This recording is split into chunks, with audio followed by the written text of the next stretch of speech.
नमस्कार बच्चों। आज हम पढ़ने वाले हैं रसायन विज्ञान की कुछ मूल अवधारणाएं, कुछ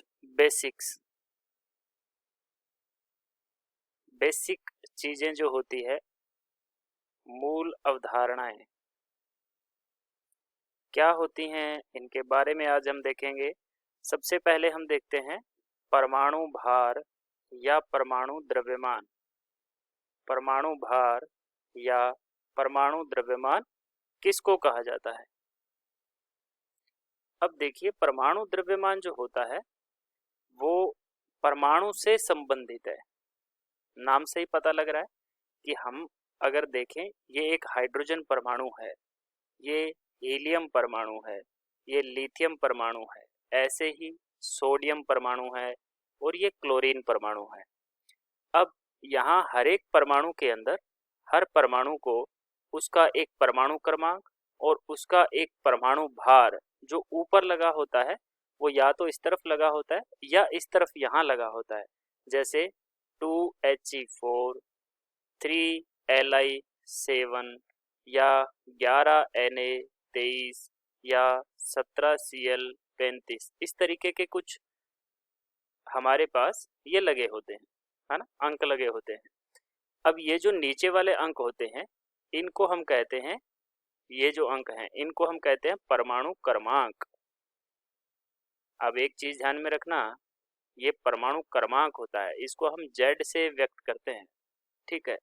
और ये जो ऊपर वाले अंक होते हैं इनको हम कहते हैं परमाणु भार।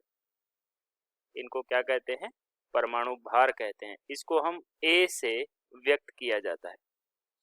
अब देखिए, परमाणु क्रमांक किसके बराबर होता है? परमाणु क्रमांक जो होता है वो उस परमाणु के अंदर इलेक्ट्रॉन और प्रोटॉन की संख्या को बताता है। इलेक्ट्रॉन और प्रोटॉन की संख्या इस परमाणु क्रमांक के बराबर होती है। अगर हमसे कोई पूछे कि हाइड्रोजन के अंदर इलेक्ट्रॉन कितने हैं, तो हम कहेंगे कि इस संख्या के बराबर है, 1 है। हमसे पूछे कि लिथियम के अंदर इलेक्ट्रॉन कितने हैं, तो हम कहेंगे कि ये नीचे वाली संख्या 3 है, ये इलेक्ट्रॉन की संख्या है। हमसे कोई पूछे कि इस क्लोरीन के अंदर जिसका परमाणु क्रमांक 17 है, इसमें प्रोटॉन की संख्या कितनी है, तो ये कितनी हो जाएगी? 17 हो जाएगी, ठीक है। अब ऐसे ही न्यूट्रॉन की संख्या, क्योंकि हम जानते हैं 3 अवपरमाणविक कण होते हैं, इलेक्ट्रॉन, प्रोटॉन और न्यूट्रॉन। तो न्यूट्रॉन के अंदर न्यूट्रॉन की संख्या हम कैसे निकालते हैं? परमाणु भार माइनस परमाणु क्रमांक, ये इसका एक सूत्र होता है। और सीधा हम याद कर सकते हैं, सीधा निकाल सकते हैं कि जो ऊपर वाली संख्या है, ऊपर वाली संख्या में से ये नीचे वाली संख्या को हम घटा देते हैं, तो हमारे पास न्यूट्रॉन की संख्या आ जाती है। और यहाँ अगर क्लोरीन की बात करें तो क्लोरीन के अंदर न्यूट्रॉन की संख्या कितनी है बेटा?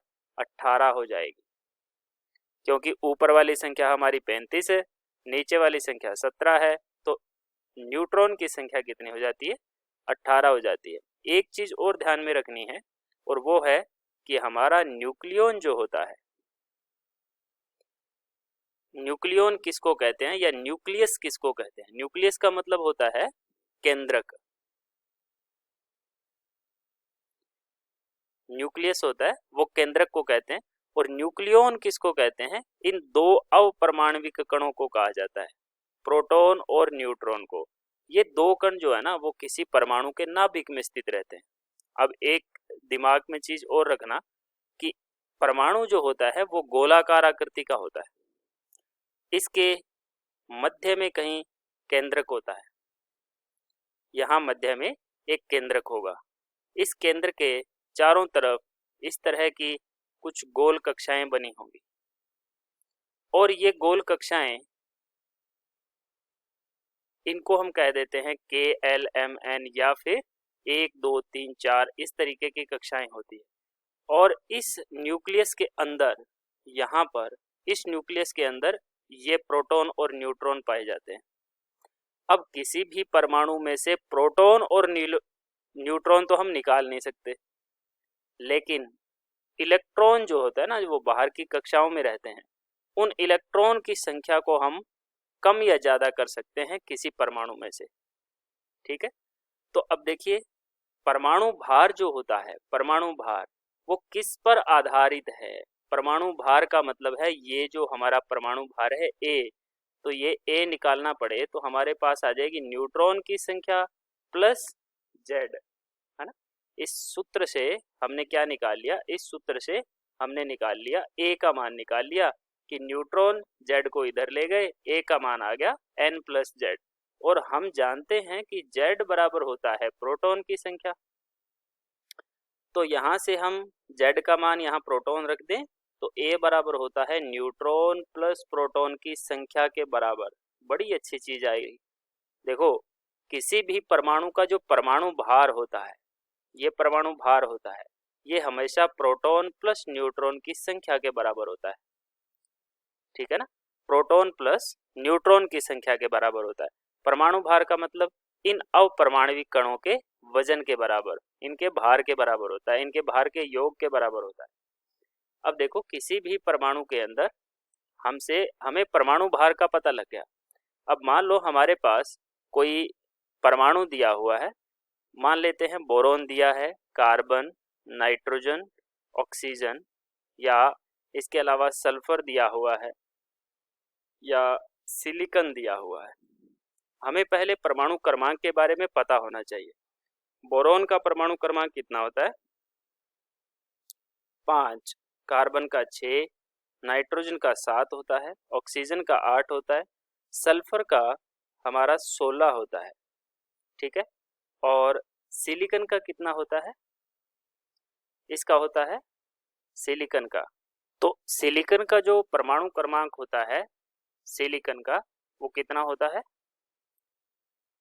14 होता है। एल्यूमिनियम का 13, सिलिकॉन का 14 होता है।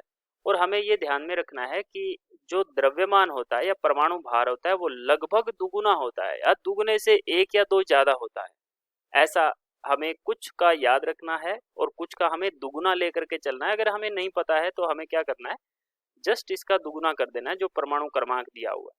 तो यहाँ बोरोन के बारे में, यहाँ बोरोन का जो परमाणु भार होता है वो 11 होता है, कार्बन का 12 होता है, नाइट्रोजन का 14 होता है, ऑक्सीजन का 16 होता है, और सल्फर का जो है वो 32 होता है। ठीक है, सल्फर का कितना होता है? 32 होता है, और सिलिकॉन का जो है वो 29 होता है। अब देखिए ये हैं इनके परमाणु भार। अब हम सीखेंगे कि परमाणु भार के बाद हमारा जो टॉपिक है वो है अणु भार। ये दो चीज़ें हमें बहुत अच्छे से आनी चाहिए। अणु कैसे बनते हैं? परमाणु से मिलकर। जैसे हमारा एक हाइड्रोजन दूसरे हाइड्रोजन से बंध बनाया और बन गया H2, ये हमारा एक अणु है। अब हमें इस अणु का भार ज्ञात करना है तो हमें दोनों परमाणुओं का भार का योग कर देंगे, जो इसके अंदर जितने परमाणु हैं उन भारों का योग कर देंगे। इसका भार हो गया 1 प्लस इस हाइड्रोजन का भार हो गया 1, तो कुल भार हो गया 2, यानी कि H2 का जो भार होगा अणु भार हो जाएगा। अब हम इसको अणु कहेंगे, है ना, अब इसका परमाणु नहीं कहेंगे, अब इसको अणु कहेंगे, तो इसका अणु भार होगा वो 2 हो जाएगा। एक अन्य उदाहरण लेते हैं, जैसे हमारे पास CO2 है, ये एक अणु है। अब CO2 के अंदर कौन कौन से अणु हैं, कौन कौन से परमाणु है? एक कार्बन है, एक ऑक्सीजन प्लस एक ऑक्सीजन। ठीक है, यानी कि 2 ऑक्सीजन है और एक कार्बन परमाणु। कार्बन का हम जानते हैं 12 होता है परमाणु भार, ये रहा। कार्बन का परमाणु भार कहाँ है? ये रहा। एक ऑक्सीजन का ये रहा, कितना होता है? 16, प्लस में इस ऑक्सीजन का भी कितना है? 16। कुल मिलाकर कितना होगा? 16 16 32, 16 3 48 में से 4 गए 44। तो CO2 का परमाणु भार कितना हो जाता है? 44 ग्राम। ठीक है, भार है तो हम ग्राम में ही व्यक्त करते हैं। ठीक है, क्योंकि ये AMU में होता है। AMU और ग्राम एक ही बात होती है, अपने को एक ही बात लेके चलनी है, ज़्यादा अपने को नहीं सोचना इसके बारे में। ग्राम और AMU राशि एक ही चीज़ लेके चलनी है कि 44 ग्राम CO2 का अणु भार होता है।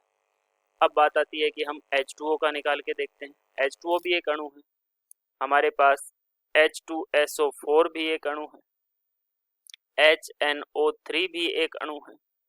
ऐसे ही बहुत सारे अणु बन जाते हैं। मान लेते हैं CH3, CH2, OH, ये भी एक अणु है, और C2H5CHO ये भी एक अणु है। अब इनका अणु भार ज्ञात करने के लिए हम क्या करेंगे, अलग अलग परमाणु भारों के योग के बराबर कर देंगे। तो 2 हाइड्रोजन है, एक हाइड्रोजन का अणु भार होता है 1 प्लस ऑक्सीजन का अणु भार लेंगे हम 16, 16 और 2 कितने हो गए 18। तो H2O का अणु भार कितना हो जाएगा 18, इसमें निकालते हैं। 2 हाइड्रोजन है, एक का होता है 1 प्लस सल्फर का हो गया 1 सल्फर, सल्फर ये रहा 32, 1 सल्फर का 32 प्लस 4 ऑक्सीजन है 4 × 16, तो यहाँ से क्या हो जाएगा 2 प्लस 32 प्लस 64, तो कितना हो गया 4 2 6 2 8 6 3 9 98 हो गया। ठीक है, HNO3 का निकालो, 1 प्लस 14 प्लस 16 तिये 48, सीधा करो मुख जवानी होने के लिए, मुख जवानी हो जाएगा सीधा, है ना। तो ये हो गया 8 4 12 और 1 13, 4 और 1 5 और 1 6, 63 हो जाएगा, सिंपल है। अब यहाँ देखो 2 कार्बन है, तो 2 × 6, एक कार्बन का 12 होता है, 6 मत लेना, परमाणु क्रमांक होता है, ठीक है ना। हाइड्रोजन कितने हैं, 3 यहाँ है 2 यहाँ है, ठीक है, ये वाले 2 और 3 5 और 1 हाइड्रोजन यहाँ है, कुल कितने हैं 6 हाइड्रोजन, एक का 1 होता है, प्लस ऑक्सीजन कितना है 1 ऑक्सीजन है, इनटू में 16 से गुना कर देंगे, तो ये हो गया 24 प्लस 6 प्लस 16, कितना हो जाएगा, ये हमारा उत्तर आ जाएगा इसका 6 4 10 और 6 16, 2 और 1 3 और 1 4, 46 आ जाता है। ठीक है, इसका निकालो, अपने आप निकालेंगे, 2 कार्बन ये रहे, 1 कार्बन ये रहा, तो 12 तिये 36 प्लस 5 हाइड्रोजन यहाँ 1 यहाँ 6 प्लस 1 ऑक्सीजन का 16, कितना हो गया 6 6 12 6 18, 1 और 3 4 4 और 1 5, 58 ग्राम। तो ये हमारे पास इन सब अणुओं के अणु भार हमने सीख लिए निकालना। ठीक है, अभी हम आगे के लेक्चर में सीखेंगे मोल के बारे में कि मोल क्या होते हैं, मोल संकल्पना क्या होती है। ठीक है बेटा।